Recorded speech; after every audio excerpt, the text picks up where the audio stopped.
Hi guys! So for today's video, mag-unbox tayo ng printer! Ang brand niya is Epson EcoTank L3 250. So, continuous ink daw siya guys. So, yan, fresh from the shop.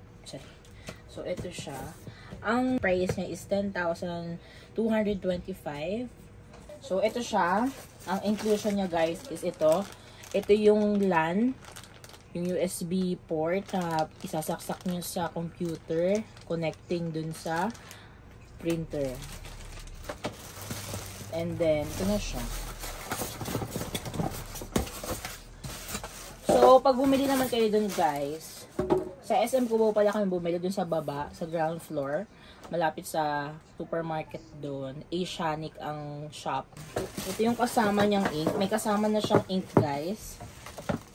Apat, isang black, tapos may yellow, parang blue to blue tsaka red.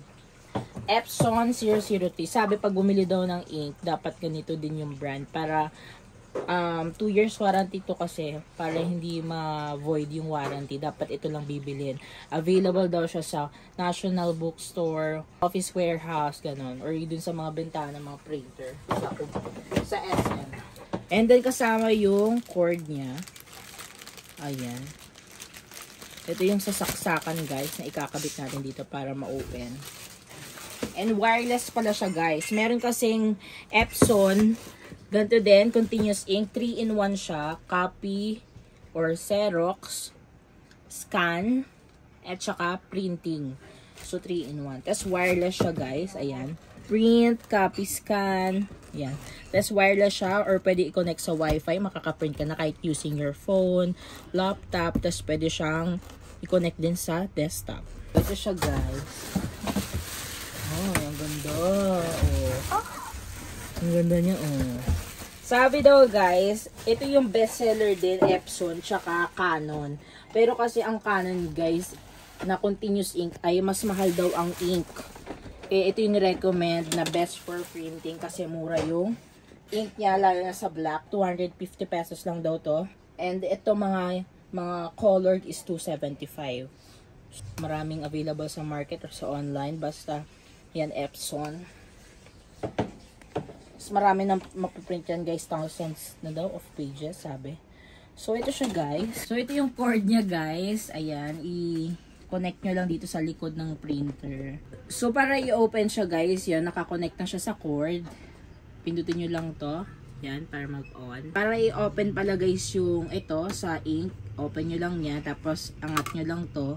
Ayan yung mga color nyo guys. Black, tapos yung mga colored.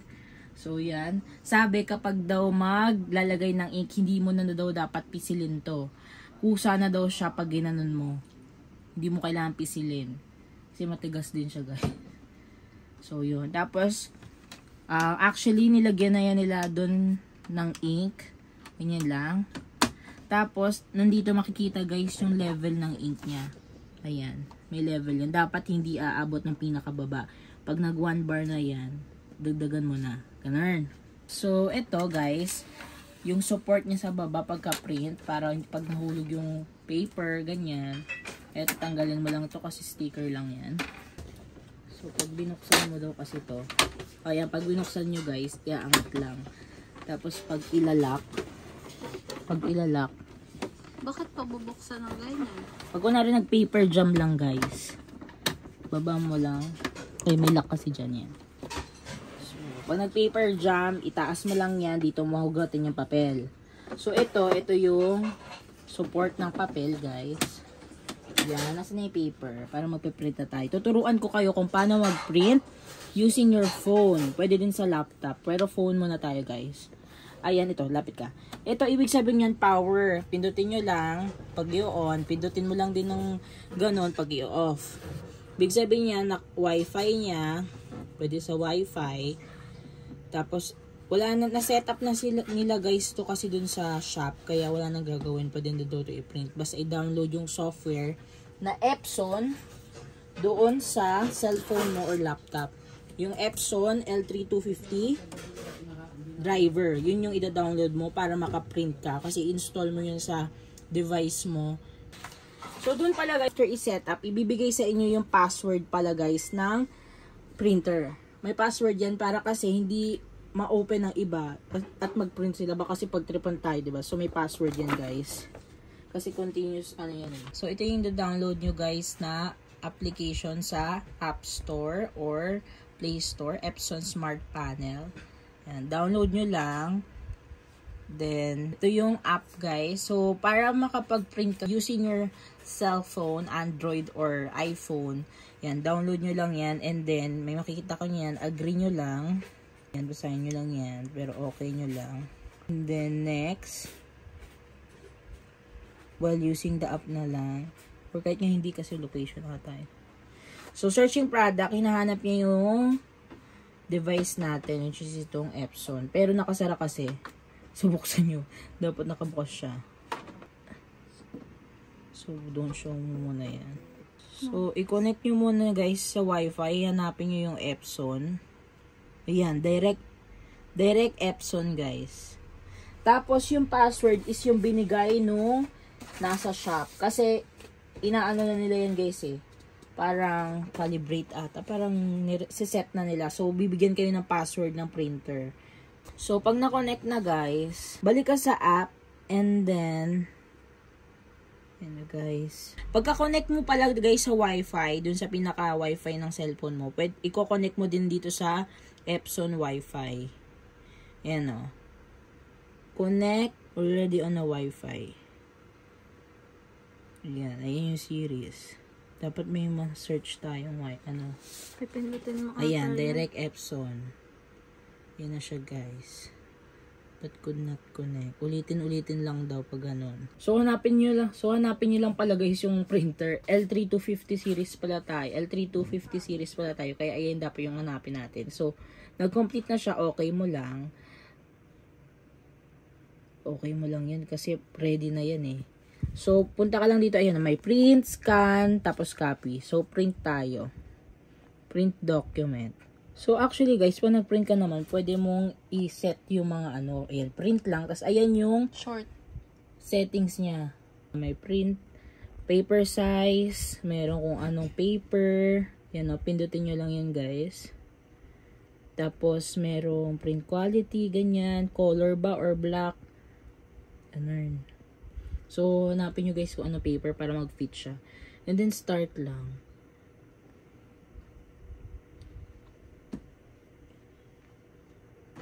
Yan na siya guys. Pag na ganyan na, okay na. Pag-fit na siya. Ganun. At isang papel lang nilagay nyo. Isang page lang na. Pero pwede kayo maglagay guys ng maraming paper siya. Sarap pala yan guys. Sorry. O diba ang ganda guys. Ayan, malinaw. Malinaw ang pagka-print niya guys. O, bagong-bago guys. O, ayan yung colored. O, sino ka dyan? O, maganda talaga tong Epson guys. Marirecommend ko to. Kung gusto nyo pang matagalan talaga guys. At talagang pwedeng pang business, pang school. Ayan, pwede tong Epson. So, next naman guys is mag-scan tayo or magka-copy. Pero copy muna. Para i-copy guys, open nyo lang. Ito lang yung ka-copy natin ha. Ang copy pala guys, pwede siyang colored or black. So, sabi, nandito yung, lapit mo, nandito yung paper dapat. Sagad siya dapat guys. So, kasya lang siya guys. Kung ano yung fit niyan dyan, parang short lang or A4 ang kasya. Hindi pwede yung long. So, para makopy, yan, ganyanin mo lang guys. And then, ito daw yung copy. Ayun na guys. Ito pala guys is colored copy. Ibig sabihin niya, ang ika-copy mo naka-colored, ito naman black. So, ang pag na-copy niya, colored siya. Pero pag black, ito pindutin mo. Ganun. So, ito dito, lapit ka. Ang ibig sabihin daw niyan is, pag may paper jam, ito, paper jam. So, pag wala ng ink, magre-red yan. Yung Wi-Fi. So, ibig sabihin may Wi-Fi siya. So, yun guys. Meron silang mga binibigay na manual. Ayun no, how to print or how to use the printer. Ayan, may manual naman guys. May iba't ibang language and merong English. Tapos may binigay silang ganito, may CD. Para if ever parang sa computer ata kailangan i-download yung driver. Yan. Pero kapag search nyo sa Google, L3250 series driver, lalabas yan. Pwede nyo i-download yun. Tapos install nyo lang. Pwede na kayong gumamit sa inyong computer or laptop. So, how to scan naman. Since tapos na tayo sa print and copy. Ganun lang guys. I-explore nyo lang tong application ng Epson Smart Panel. Ayan, may print, scan, document, capture, copy. So, yun. Para i-scan, ayan, nandyan na yung i-scan natin. Ganun lang din siguro para sa Xerox. Try na lang natin guys, scan. Ayan, meron ding settings kung anong gusto nyo dyan. Ang document size is, ayan, letter na lang natin since yun yung ano niya. Ang image type, color, ayan, remove background, naka-off. Siguro pwede na yun guys. As naka-PDF format, pag nag-scan mo siya, magiging PDF. Pwede din naman JPEG or TIFF. Start nyo lang guys. Easy as that, diba? Sobrang ganda ng printer na to. Sobrang marirecommend ko siya guys. Yan, nag-loading siya. Ayun na siya guys. Ayun na siya guys. Sobrang linaw guys. Ang galing. Na-amaze din yung videographer. Ayan. Tapos, i-next nyo lang, guys. Save. Tapos, save. Masisave na siya dun sa, ano nyo, ito, yung location. Kailangan nyo yung i-click yung location yan kung saan mo isi-save sa file mo. Ganun lang, guys. Save nyo lang. Ayan. Download. Telegram, guys. Use this folder. Allow. Ayan, save nyo lang. And then, masisave na. Sobrang easy as that, guys. Kailangan nyo na-explore din yung application nila. So, recommended ko to sa inyo, guys. And easy to use. Very convenient siya. Lalo sa mga students, sa beginners, sa printer. Very recommended ko to. Sa mga SM stores, meron yan. And office warehouse, or mga Abenson, ganun mga appliances. Meron yan guys, hanapin nyo lang itong Epson L3250. So, maraming brand guys, pero ito yung the best talaga ni-recommend sa amin kasi mura lang yung ink niya. Doon guys na makakamura tayo guys. Kasi ito recommended din ng mga printing businesses. So, meron pa ba kayong tanong guys? Mag-comment down below lang kayo if ever may question kayo. Hindi ko na mapapakita dito yung kung paano naman yung sa laptop, pero ida-download nyo lang naman yung software or yung driver ng L3250 series. Search nyo lang sa Google and then download the application, install. Tapos ganun lang din yung guys, yung view niya dun sa pinakita ko sa cellphone.